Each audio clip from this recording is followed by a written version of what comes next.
Hello दोस्तों, की हाल चाल। Welcome back to my channel Himachal vibes. तो दोस्तों, आज मैं आपके सामने हिमाचल प्रदेश की एक भूतिया कहानी सुनाने जा रहा हूँ। और ये भूतिया कहानी जो है वो डिस्ट्रिक्ट कांगड़ा के शाहपुर गांव से है, जो कि हमारे ही एक सब्सक्राइबर ने हमें ईमेल के द्वारा ये कहानी भेजी है।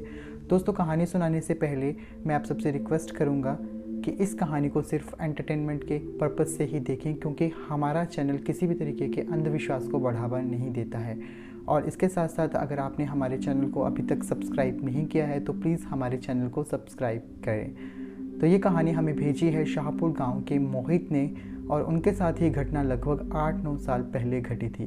तो अभी मैं आपको ये कहानी मोहित बनकर सुनाऊंगा, ताकि आपको भी इस कहानी को सुनने का मज़ा आए और मुझे भी कहानी सुनाने का मज़ा आए। बात लगभग 8-10 साल पुरानी है, जब मेरी चंडीगढ़ में नई नई जॉब लगी थी और मैं लगभग 6 महीने के बाद चंडीगढ़ से अपने घर की तरफ जा रहा था। उस दिन राखी भी थी, तो मैं सुबह नहा धोकर अपना सामान पैक किया और अपनी गाड़ी में रख दिया। उस टाइम मेरे पास अल्टो 800 हुआ करती थी। मैं चंडीगढ़ से लगभग 12 बजे के बाद चंडीगढ़ से शाहपुर की तरफ निकला। अभी जैसे मैं निकला ही था कि मेरी बहन रजनी का मुझे फ़ोन आया और कहने लगी, भाई क्या आपको राखी मिल चुकी है? रजनी ने मुझे कुछ टाइम पहले बाय पोस्ट के माध्यम से मुझे राखी भेजी थी। तो मैंने रजनी से कहा कि हाँ रजनी, मुझे तुम्हारी राखी मिल चुकी है। पर मैंने उसको ये नहीं बताया कि मैं चंडीगढ़ से घर की तरफ आ रहा हूँ, क्योंकि मेरी बहन रजनी की शादी देहरा में हुई थी। तो मैंने सोचा कि क्यों ना रजनी को सरप्राइज़ दिया जाए, और जाते जाते मैं रजनी से भी मिल लूँगा। मैं धीरे धीरे गाड़ी चलाकर जैसे ही ऊना के पास पहुँचा तो मौसम थोड़ा बहुत ख़राब होने लगा, क्योंकि बरसात के दिन थे तो मौसम ख़राब होना एक आम बात थी। मैं लगभग 5 बजे के करीब अपनी बहन रजनी के घर पहुंचा। रजनी मुझे देखकर बहुत खुश हुई और कहने लगी कि भाई आपने तो मुझे बताया ही नहीं, आपने तो मुझे सरप्राइज़ ही दे दिया।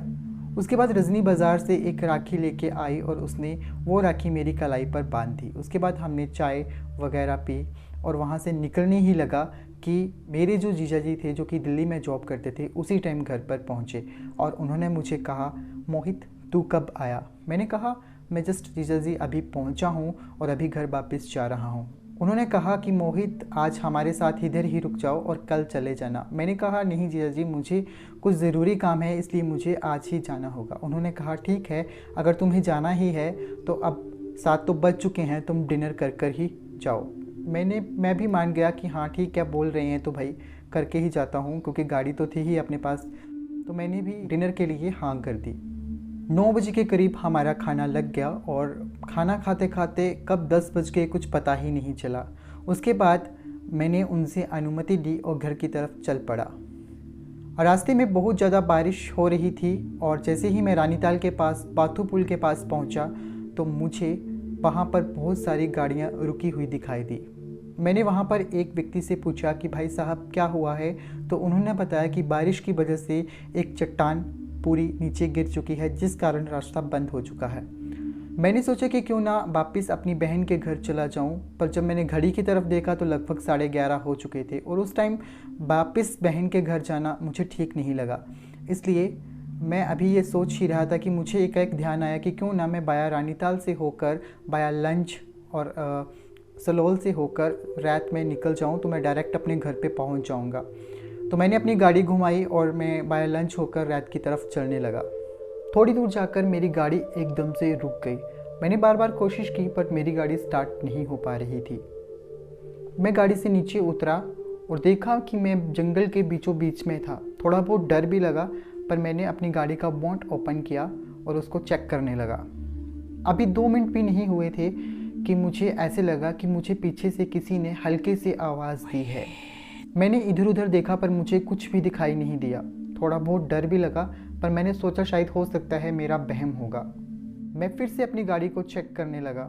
जैसे ही मैं गाड़ी को फिर से चेक करने लगा, मुझे इस बार फिर से आभास हुआ कि मुझे इस बार किन्हीं 2 व्यक्तियों ने आवाज़ दी है। मैंने गाड़ी का बोनट बंद किया और इधर उधर देखने लगा, पर इस बार भी मुझे वहाँ पर कोई भी व्यक्ति दिखाई नहीं दिया। अब मुझे थोड़ा डर भी लगने लगा, क्योंकि काफ़ी रात हो चुकी थी और पूरा जंगल ही था, तो मुझे काफ़ी डर लगने लगा। मैंने जैसे ही अपनी गाड़ी का दरवाज़ा खोला तो मुझे एकदम से ऐसा लगा कि आगे बहुत सारे पत्थर गिर चुके हैं, जिस कारण हमारा रास्ता बंद हो चुका है। मुझे थोड़ी घबराहट सी महसूस हुई। मैंने सोचा कि क्यों ना आगे जाकर देखा जाए कि रास्ता कहीं बंद तो नहीं हो गया। मैं थोड़ा सा और आगे बढ़ा और जैसे ही मैं थोड़ा सा आगे बढ़ा तो मुझे ऐसा लगा कि मुझे इस बार फिर से किसी ने आवाज़ दी, और इस बार की जो आवाज़ थी वो पहले की आवाज़ से काफ़ी तेज़ थी। मैंने वहाँ से दौड़ लगाई और अपनी गाड़ी की तरफ भागने लगा। जैसे ही मैं अपनी गाड़ी की तरफ भागने लगा तो मुझे सामने से 2 व्यक्ति आते हुए दिखाई दिए, जिसमें से एक लड़का और एक लड़की थी। दोनों ने सफ़ेद रंग के कपड़े पहने हुए थे और लड़की ने अपने बाल खुले छोड़े हुए थे। मुझे काफ़ी डर लगने लगा और मेरा पूरा शरीर कांपने लगा। मैं एकदम से वहाँ पर रुक गया और जैसे ही मैं वहाँ पर रुका तो वो जो 2 व्यक्ति थे वो वहाँ से गायब हो चुके थे। मैं फिर से हिम्मत करके अपनी गाड़ी की तरफ चलने लगा तो मुझे इस बार ऐसा लगा कि मेरे पीछे कोई व्यक्ति रो रहा है।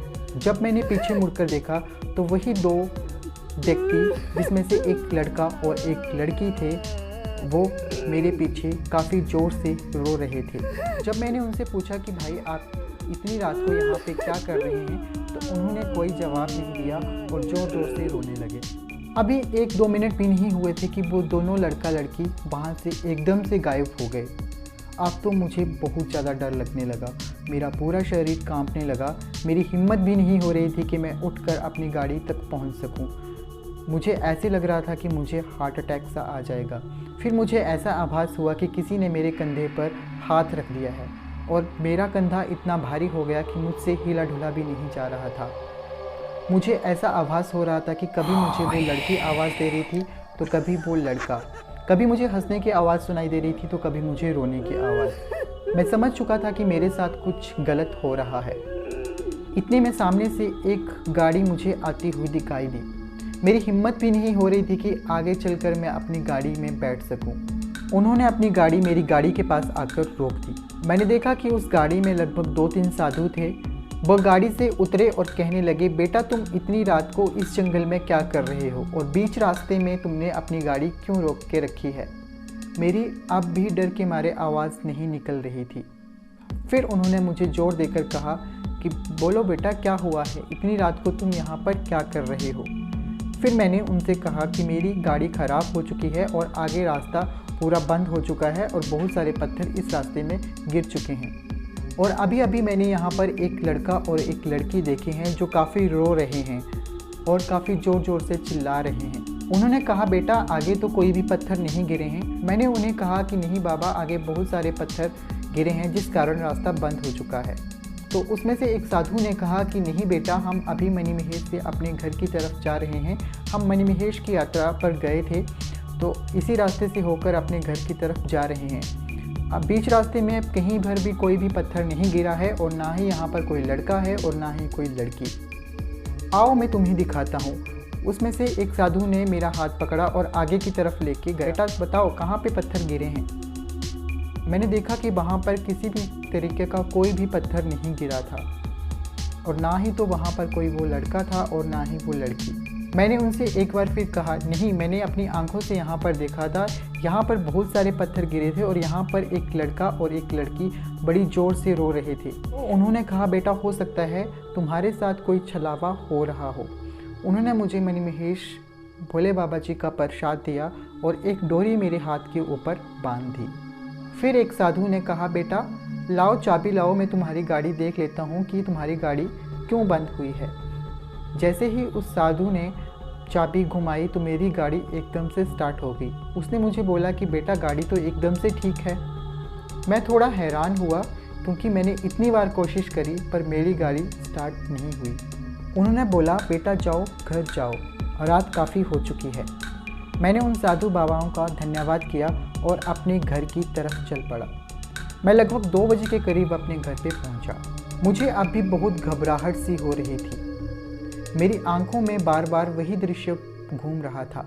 मैं उस पूरी रात नहीं सो पाया। सुबह उठकर ये वाक्य मैंने अपने परिजनों को बताया तो उन्होंने मुझे खूब डांट लगाई और कहा कि अगर तुम अपनी बहन के यहाँ पर ही रुक जाते तो शायद तुम्हारे साथ ये चीज़ें नहीं होती। और उन्होंने मुझे ये भी बताया कि कुछ टाइम पहले इसी जंगल में एक लड़का और एक लड़की ने यहाँ पे फांसी लगा ली थी, तो शायद हो सकता है ये उन्हीं की ही आत्माएं भटक रही हूँ। आज मैं जब ये बात सोचता हूँ तो मेरी रूह सी कांप जाती है और आज तक मैं कभी भी उस रास्ते में रात के समय बिल्कुल भी नहीं आया हूँ। तो दोस्तों ये थी स्टोरी जो कि हमें मोहित ने भेजी थी। तो अगर आपको भी ये स्टोरी अच्छी लगी हो तो प्लीज़ इस वीडियो को लाइक कर दीजिए, शेयर कर दीजिए और अगर आपने अभी तक हमारे चैनल को सब्सक्राइब नहीं किया है तो आप हमारे चैनल को सब्सक्राइब भी कर लीजिए।